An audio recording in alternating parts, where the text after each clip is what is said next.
Welcome to Mad About Money. I'm Maddy Alexander-Grout, and this is the podcast where we talk to interesting people all about their interesting money stories. I'm joined by Kellyanne Smith, who is an autism and parent support consultant. I love this. I really love this. I think, gosh, parents with autistic children. I mean, I think one of mine is. We're not quite sure. I have just been told that I am as well, and I'm trying very hard to ignore it, but it's still there. So, interesting conversation I think we're about to have. So, Kellyanne, tell me a little bit about you and what you do. Right. Hi, Maddy. Thank you, obviously, for having me. But I am, as you've Welcome. said, a autism and parent support advisor. I've kind of developed into that role through my personal experience, really. I am married, but I have four children, and all four of those children are neurodivergent. Oh, So fun as family. it's definitely been a learning curve, let's just say that. But within that learning curve of parenting, I've actually realised that it's not just my children that are neurodivergent, it's actually our entire household. Oh, wow. Um, Excellent. my husband is dyslexic. I know he won't mind me saying that. And that's something that obviously he's kind of had to navigate as he's grown up. I've also realised that I'm also autistic, but that realisation hasn't really come around until relatively, I'd say, recently, when my daughter got her diagnosis, and obviously I went through that, obviously, the whole kind of procedure and Yeah. process of that. I do have a background in teaching, which is where I've kind of drawn a lot of my experience from moving forward into establishing my business, where I am now supporting thousands of parents of autistic children across the UK. So that's a little bit about me in a nutshell. That is amazing. And it's so validating when you know. So I did a neurodiversity in the workplace training accreditation over the last couple of weeks, and they were like, yeah, so let's talk more about the neurodivergent conditions, la la la. And I'm like, oh my God, I've got all of them. Bar Tourette's, I've got all of them. And I just swear a lot. Uh, in fact, we've got an amazing guy coming up in future episodes, Luke Manton, who has got Tourette's, and I can't wait for that episode. I think it's going to be really fun. But just absolutely, like, in my mind, I did not think that I had them all. Um, Even down to like dysgraphia. I've got that. I can't hold a pen properly. I write like a weird spider. And I never thought it. And I never thought that I was autistic. I never ever in a million years thought it. But then when I had my ADHD diagnosis, they were like, you present your ADHD more ADHD than we've ever seen anybody. And I was like, okay, is that a good thing? And they were like, yeah, and you're also autistic. I'm like, no, I'm not. And I was really like, nope, nope, I refuse to believe that. And then I came away and they were like, yeah, just go away and think about it. So I went away and thought about it and I was like, nope, nope, nope, nope, nope. And over the last few weeks, I've fallen into autistic TikTok a little bit. And I'm like, oh no, I do, damn Yes, it, I yeah. do. And I think when you come to that realization and you look back, everything suddenly just kind of clicks into place. And it's like, Yeah, now everything makes so much more sense. it does. It really does. And like I think just knowing, like, even whether you get I mean, I don't plan on going down the diagnosis route. I don't, is there anything that they can actually do for autism? Really? Like, As an adult, I think it's more about that kind of self-realization and actually getting to know the real you. Because I think yes. a lot of trauma can actually be brought about through growing up, or obviously when growing up as an autistic individual, when you don't actually realize No, that you're an yeah. autistic individual. Um, and you get labeled as the weird kid, or why are you doing that? Or you kind of put on this front thinking, I'm doing this, but inside, I haven't actually got a clue what I am Mm. doing. Um, and obviously I for always, children, there's that level of support that they need in yeah, school, which rightly or wrongly kind of comes at an enhanced level with that diagnosis. Yeah. exactly. And I think it's when you've got two kind of coexisting conditions as well. And Yeah. like, I think to a certain extent, I think that autistic side masks the ADHD side, and the ADHD side masks the autistic side. And then just sometimes I'm just really discombobulated and I don't really know why. Yes. But I think that's because my brain is like all the time. So yeah, it's an interesting thing. And there's such an So overlap as well, isn't there? I think that's there it. is, yeah, and I think that's why I was like, no, I'm not autistic, because of the fact that I was so in my mind, I was like, I've definitely got ADHD. I know I've got ADHD. I am one of the most hyperactive people in the world. I'm like a human version of Tigger. People are always like, Maddie, where'd you get your energy from? And I'm like, I don't know, it's just there. La la la. And I'm like the Duracell bunny until I'm not the Duracell bunny and my battery runs out, and then I'm like a couch potato and I just don't move for like weeks because Yes. I'm so burned out. And then I never really I never really thought about it. And then I think it was um like I'm very, very, very sensory. And I have a lot of kind of like auditory processing stuff. And yeah, just the more I think about it, the more I think, yeah, actually I am actually really socially awkward. I'm not Yeah. socially awkward around people who I know, who I'm friends with, who I've been friends with Yeah. for years because I've unmasked with them. But if I go to a networking meeting, like I'll sit in the car for like half an hour after, like before, going, "Oh, I don't want to go in, I don't want to go in, I don't," and I go in and I'm like Yes. so Yeah. anxious and Yeah. like it's just it's horrible. And then I go in and I soak up everybody else's vibes, and then I come out like, what happened there? Like I don't. I'm speaking at an event tomorrow, and I'm like, oh god, I'm trying not to think about it because the more I think about it, the more nervous I get. And I haven't written my presentation yet. Of course, it's going to be done this evening, like lastminute.com. Just so fun, very fun. But yeah. So anyway, that's a completely different story. Yes. So I'm going to ask you the question that I ask everybody that comes on this podcast. What Yeah. is your money story? Um, I think from going back from a very early age, I've always been aware of money. And I know Yeah, that might sound a bit of a daft thing because obviously money kind of in some element has to kind of come into everything. But I was just always aware of how much money we didn't have. yes, yeah, Um, and obviously growing up with things kind of wanting to, I always remember wanting to go on a ski trip that the secondary school were running when I was in year seven. And I was so excited. And I don't know why I'd asked for a leaflet and a letter because deep down I kind of knew that actually the answer was going to have to be no. yeah, Um, so I think I've always had that kind of money mindset as I've never, I've not got any money ever. Um, so when I went to sorry, I got my first, just thinking, when I got my first summer job, I was adamant that I was gonna actually get some money together. And I must have only been 14 at the time, and I was working at one of the local hotels, waitressing. And I literally worked all summer and saved every single penny that I earned. And at the time, I was saving up for a great big kind of ghetto blaster type thing that was all singing, all dancing. yeah, And I remember walking after I'd kind of saved up all the money. I remember walking with my gramps to, I think it was Curry's, and we'd gone in and I actually handed over my money and I bought that kind of stereo. And the feeling of, well, you know what, I've actually earned this money and I've bought this and it's yeah, mine. And I thought, so that was something that I really wanted to kind of keep going. But then it kind of all went a bit pear-shaped when I went to college, as these things usually do. yeah, Um, Obviously, the student loan comes in, and all of a sudden, I've got lots of money that I don't really know what to do with. So I end up spending it on stuff that I don't need and I don't really want necessarily. yeah, Um, so I would say my kind of debt started probably when I was at college, which then snowballed as I went to uni because obviously you get a little bit more money given to you with your student loan and grants and stuff.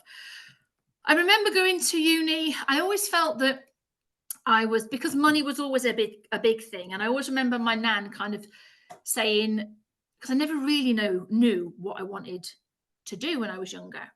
yeah. Um, I think I was and the I same actually.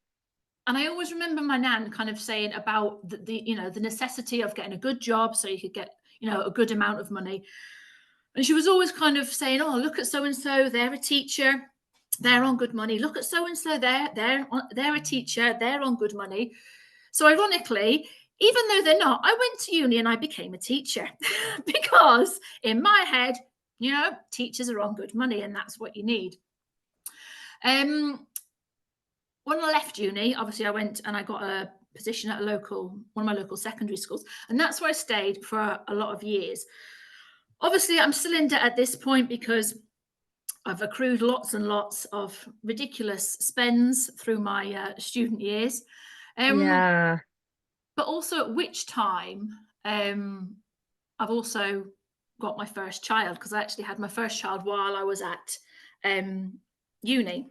Did So you? Oh gosh. yes, that's a whole nother Added story. expense that you don't really need. Like, oh God.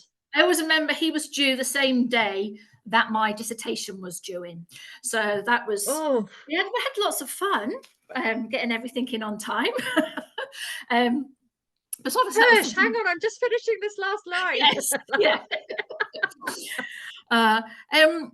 But it became very apparent, obviously, when my little boy was really quite young, that he wasn't hitting those milestones that he was supposedly needing to hit.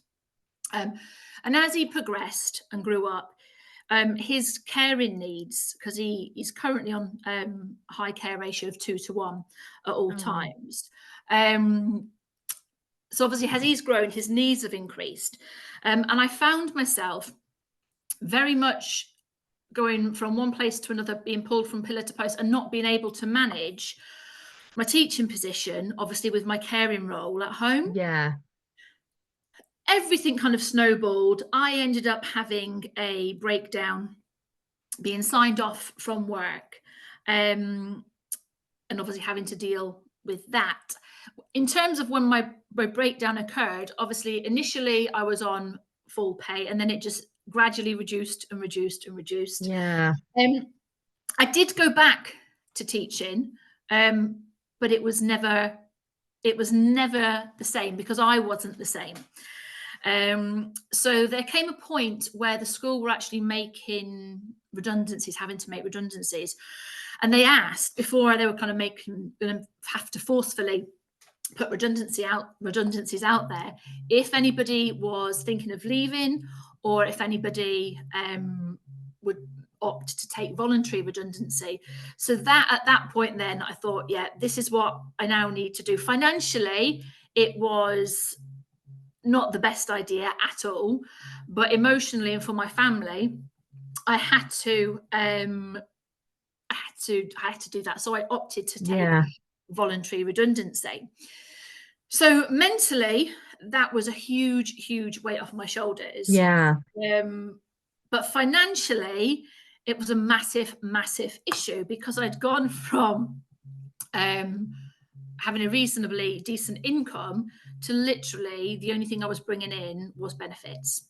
So it was all not just trying to manage the day-to-day things on like from having just benefits, but also trying to find the additional funding that I needed for a lot of my children's aids and adaptations that they needed. It's expensive, isn't it? Absolutely. And you can guarantee that even the most simplest of products, if there is some kind of disability element or label, if you like, attached to it, they suddenly go up in the thousands. It's like there's a disability tax. Like, absolutely. Oh, it's horrible. Don't even get me started on that. So obviously I'm then having to kind of manage my way through trying to keep a house, trying to pay off obviously debts, because obviously in terms of what I'd already accrued by being daft and kind of frivolously spending, I'd also got my not daft, undiagnosed neurodivergent. yes. And hindsight's a great thing because you go, yes, that's why I did that, and yes, it makes sense. But obviously I also had my student loan in itself that needed kind of obviously looking at and paying back. So I'm trying to obviously navigate life, and I came across a lot of things that basically I just didn't know as a parent of autistic children. that you would expect that you would be told, as Mm, in where funds are available for you to go to get financial support yeah. when you need X, Y, or Z. I know, I remember at one point my son needed an adapted bed, and I always, the only way I can kind of explain it really, it was like an adult cot. Mm. Obviously the Was that because price he was tag that up, because he was falling out of it and stuff? Or yes, and climbing out, and he wasn't safe at night. oh Um, God, I wish that I'd known that that was a thing for mine, because mine was just awful. Like I remember, like I'd be watching like the baby cam, and I'd just see him like hurtling himself over the side of the cot, and yeah, I'd be like, ah, just horrible. And they don't sleep well. Neurodivergent children just never bloody sleep. Like they're awful. no, not at all. We had, I mean, touch wood, thankfully, all my children now actually do sleep really well, and it's one Mine of the do now, but it's as taken a yes, while. absolutely. Growing up, it was just, well, a nightmare. Let's just put it that way. How old were they when they first started properly sleeping?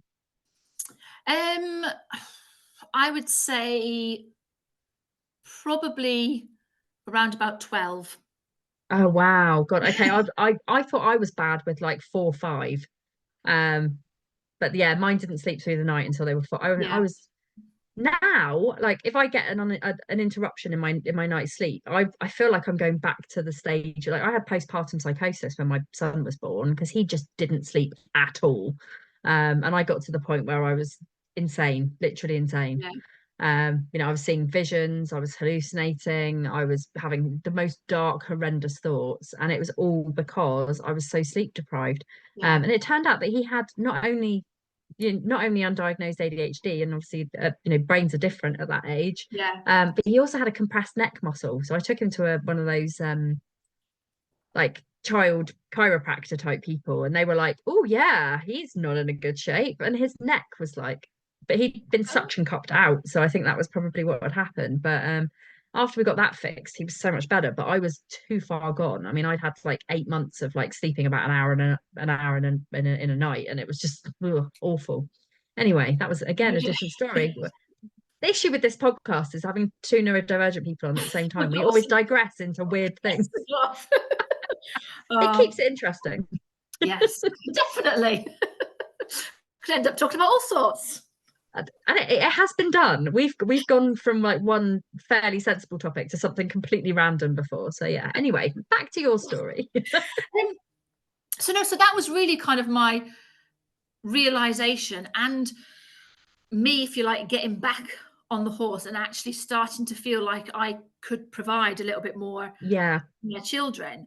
Um, so my biggest kind of eye-opening moment was, well, why aren't people being told about all these things that actually are there to help them?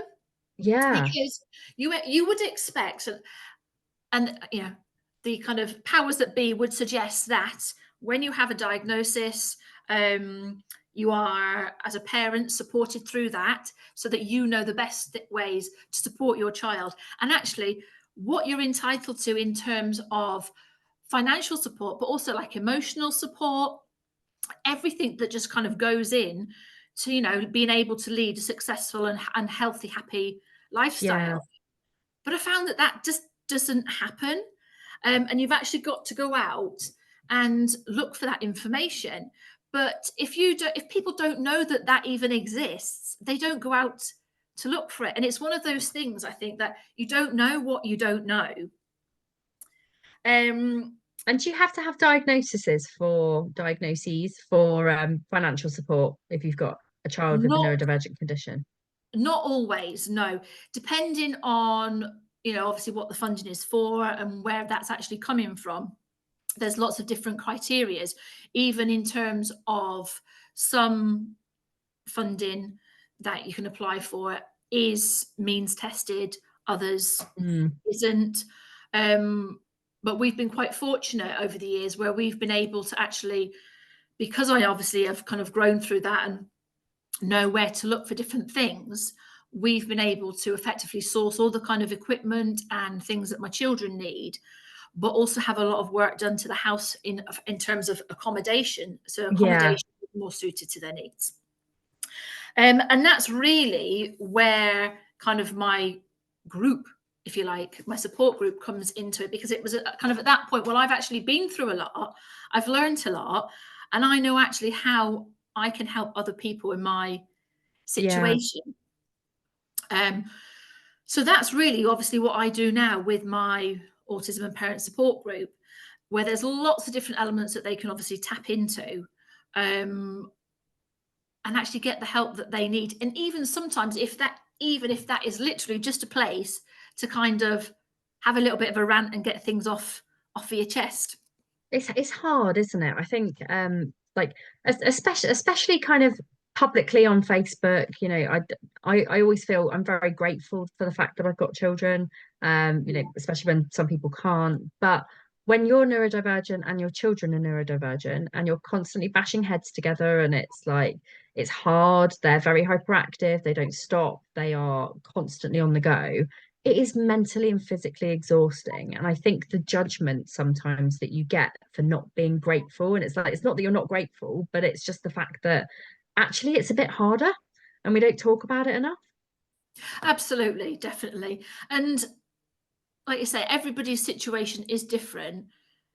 And everybody's actually entitled to have a little bit of a moan because that's life. Absolutely. Absolutely. I mean, I think, you know, I do have a whinge and a moan about my children. I mean, I've got my 5-year-old has the worst sugar addiction. If she has any form of sugar for the rest of the day, she is an absolute asshole unless she gets more sugar. And it's got to the point where I'm like, no, you can't have that because your teeth are going to fall out. You're going to be unhealthy. You're going to get diabetes. So she steals. She actually physically goes and steals stuff. So I've had to get this like locked box to put Yeah. any form of sweet things in because otherwise she just goes for it. And she's got no impulse control. She's like, want to draw a picture. I'm just going to draw it on this wall.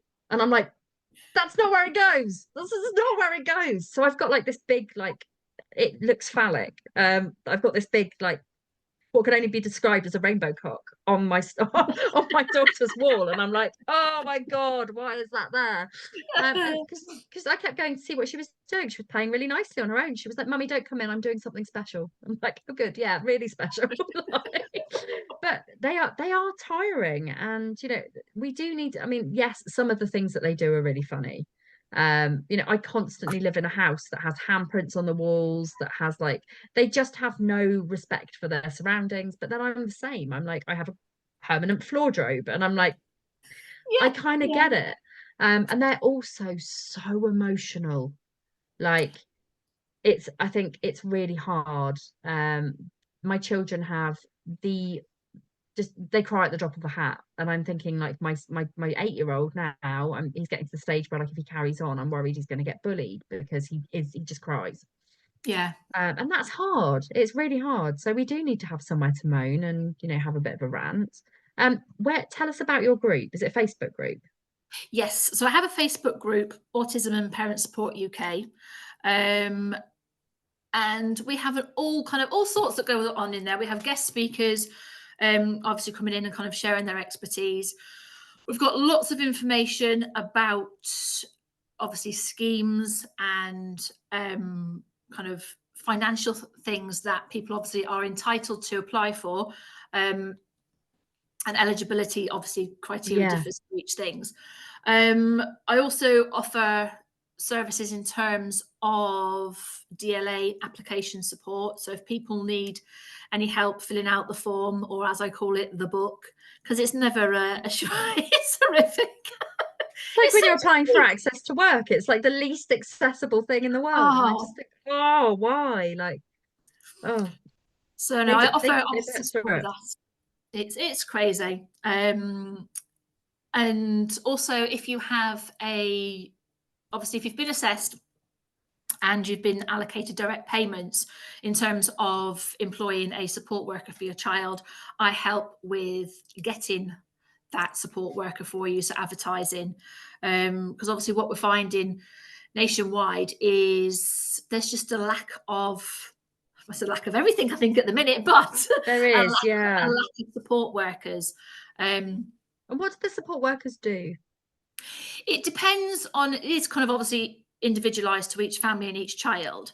But usually it is support so that they can go, children can actually go out and access community events or just get out and about in the local community, for their benefit, but also actually for the parents' benefit. So the parents get a little bit of respite as well.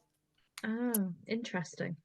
I wonder about this actually, because like I've got an autoimmune disease as well, and I often solo parent at the weekends. Right. And it kills me most of the time because like they are such whirlwinds and they are so on the go all the time, and they want to be out, they want to be doing things. I struggle to be inside, from a financial perspective. That's really hard as well. Yeah. I've got a list of like 100 free things to do in the Mad About Money app with your children, because I'm like, I've had to really try and be creative because my children don't like being at home. And it's difficult, and that ends up costing a Yes, yeah. fortune. So, it's yeah, I've always wondered if there was something I could get support wise. And people are like, stop being lazy, look after your own kids. And I'm like, oh my God, I do look after my own kids, and it kills me. Like I am so like my autoimmune disease, it's my thyroid and my all of the healthy cells in my body attack my thyroid all the time. So I'm constantly tired. And luckily they're a bit older now. So if I say, Mummy's gonna go for a nap for half an hour, they're like, okay, Mummy, until I hear them like breaking stuff downstairs. And I'm like, oh God, Yeah. what are they doing now? What are they drawing on the walls this time? Like just this. You thought you were going for a nap. That's kind of how it works. This is why my bags, I swear to God, I think I've got more wrinkles since I had number two. When you've got one child, it's not as bad. Like I don't know how you cope with four. Like, It's never a dull moment. That's what I always say. Never a dull moment. yeah, scary, isn't it? So how do people get in touch with you? I obviously have the Facebook support group, which they can Yeah. contact with me through there. I do have a website, and they can contact me through there, which is sensational slash like not slash dash. I always say slash. I'll start again. Ah, Sensational slash. No, I said that again, didn't I? The wrong just send way. me the link. We'll put it in the I'll send comments. you the link, but it's sensationallife.com. Hopefully, you'll get there and you can get hold of me that way. Oh, Oh, amazing. And my final question, because it's more of a curiosity thing. You've got this free group and you give so much support for free. As somebody else who also does that, I've also got a parenting forum, the UK Parenting Forum, which I give so much advice and support for free. How do you make your money? um, usually through the services that I offer. So some obviously Yeah, I give a lot away for free, but some of the services that I offer are paid for. that makes sense. Obviously paid for service. I do also sell various products on my website that obviously kind of again, and that's a new different thing, not a new different thing, but a big thing in terms of range. So it might be there that there's products to help with sensory needs for your children. It Yeah. might be an awareness product, or it might be something for the parent carers. So there's a lot of scope in terms of Yeah. products that I sell on the website as well. Have you got a TikTok? Well, yes, I do have a TikTok, but it's only very new. I say it's very new. I've had the account itself a long time, because which I think most people decided to go to TikTok during lockdown. Yeah, yeah. But but I've only just started probably this last week of actually trying to make use of that. So hopefully you'll see more of me over on Yes, TikTok. I will. Yes, I will. Because this is, and you need to be getting to 1,000 followers so you can get a TikTok shop set up, because your services lead directly to products and you could be selling those. So yes, we need to have another conversation about this. Yes, You I need to think come we on one of do, my TikTok definitely. workshops. Definitely. Sure. Amazing. It's been so nice to have you on. Everybody go and check out Kellyanne's group. It's amazing. If you are listening to this on Spotify or Apple Music or YouTube, please hit the subscribe button. Then you'll be notificationed. You will be notified if any future podcasts come out. We've got some amazing things coming up, so don't miss out. Do hit the subscribe. And if you want to leave us a review, that would also be really, really nice, because we show up, give you lots of value every week, and it would be really nice to see some of that back. If you haven't downloaded the Mad About Money app yet, go and do it. It is a free to download app. It will help you wherever you are in your money journey. So whether you are saving for something, whether you're getting out of debt, whether you're looking at starting a side hustle or making more money, wherever you are with your money, Mad About Money will help you in a neurodivergent, friendly, inclusive environment where nobody gets judged. It's all, all neurodivergent supporting neurodivergence. So we will see you there. I'm Maddy Alexander-Grout. You can follow me on TikTok, Mad About Money Official, or on LinkedIn, Maddy Alexander-Grout, and we will see you next time. Thanks for listening.